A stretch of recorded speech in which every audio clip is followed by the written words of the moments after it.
Tot kinsa gawisiw, balon ko nagbalasiw. Ading arayaten nak, utot ko marigatan nak.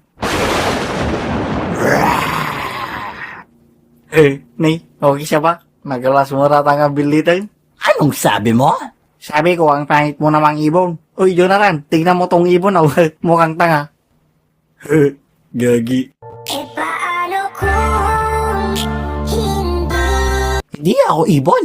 Isa ako nakakatakot na manananggal. Ano? Manananggal? Mananglaglag. Ayop ka. Aswang na lang. Ano? Aswang? Oo. Yung pumapatay ng tao? Oo. Yung malaking tao na nagsisigarilyo sa puno? Hindi. Iba. Kapre yun. Ano ka na chemistry? Ayaw pala. Ikaw yung kumakain ng baby na nasa tiyan pa lang. Oo. Bakit? Natatakot ka na ba? Hindi. Okay lang naman. Bakit hindi? Isa ako nakakatakot at malakas na halimaw. Oh, kung malakas ka, bakit di ka garod magpatubo ng paa mo? Ikaw, bakit di ka magpatuli? Okay, sorry na garod. Magdasal ka na para sa buhay mo. Ang pangit ng katawan mo. Ay, sorry.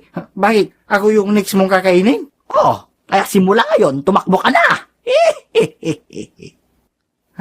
Hindi pwede. Busog kasi ako. Baka magka-appendix ako. Dami ko pa namang pinulutan kanina. Ay, sakto, may natira pa. Pwede ka munang may kain doon.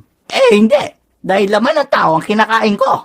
Sure ka. Mayroong fried kitchen doon at saka siumay. Pero wala lang chicharon ha. Hindi ko alam kung sinong umubos. Birthday kasi nung kapatid niya ang kalunad, si Junior. Tapos pinapabaso nila ako na ako daw yung umubos ng chicharon at kumuha ng Alfonso nila. Ang sabi ko naman, hala, hindi na nga ako nagtatagari dito. Tapos sabi nila, kanina ka pa kuha ng chicharon, tapos tinatabihan mo yung alak. Tapos sabi ko naman, ay wala pala akong sinabi, timakbo na lang ako.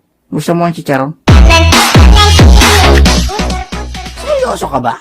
Hindi mo ba naiintindihan ang nangyayari ngayon? Akala mo nagbibiro ako?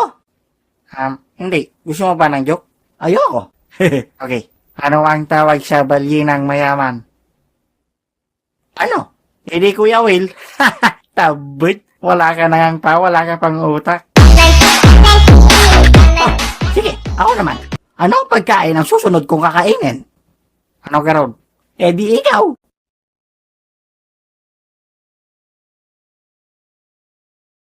Tanga. Hindi ako nagbibiro. Kakainin talaga kita. Douglas, gagi tol, kailangan mo ng tulong. Hindi na, Jonathan. Iwan mo na ako dito. Iligtas mo ang sarili mo. Okay. Joke lang. Hoy, Jonathan, wait lang. Ayaw, kinana, iniwan ako. Wala na makakatulong sa'yo. Hala, bakit mo kasi ako papatayin? Langya, bakit ba ang dami mong tanong? Ay, sorry. Siguro talagang problemado lang talaga ako ngayon. Ako rin, simula nung nakausap kita. Alam mo yon, lagi na lang akong nire-reject sa nililigawan ko kasi wala daw akong trabaho. Tinanggal ka sa trabaho. Hindi naman sa ganon. Hindi ka tinatanggap. Di naman ako naghahanap. Otamad ka lang. Ay, huwag ka namang judgment. Alam mo, mahirap din ang pagiging aswang. Siyempre, wala kang pa. Gusto mo ulit ng asaran? Ay, joke lang, sorry. Pero, paano ba kasi maging aswang? Ayon, kailangan mo na 2 valid IDs, dapat college graduate ka. Tapos, dapat wala kang bisyo. At higit sa lahat, wala ka rin tato. Okay, nana, pati sa pagiging aswang, di ako pwede. Alam mo, lahat ng tao may kanya-kanyang tadhana. Malay mo, ganyan ka ngayon. Tapos pagdating ng araw, ganyan ka pa rin. Kailangan mo lang talaga magsikap at sabayan ng dasal. Oh, thank you ah. Sorry, may utak ka pala. So pwede na ba kita kainin ngayon? Ay, sige, tikakain lang karot ako para may pandagdag sa panlasa mo, di ba? Hala, ano ang kinakain mo? Boy bawang, bakit? Gusto mo? Buwisit!